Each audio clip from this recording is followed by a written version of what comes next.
Hello everyone, today we are going to learn basic NanoCAD tutorial how to middle point. So as example you can create lines and I will create again a rectangle. Now if you want to create circle in middle point of this line you can tap C and press enter, and if you move the circle into the line object it will be only show for the end snap. So you need to active for the middle point snap.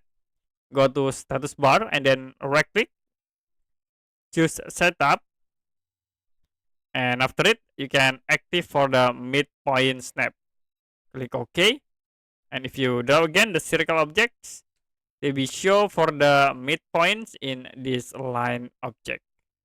Also same in the rectangles, you can click in the middle point here or in the bottom. Okay, that's it for basic NanoCAD tutorial how to middle point.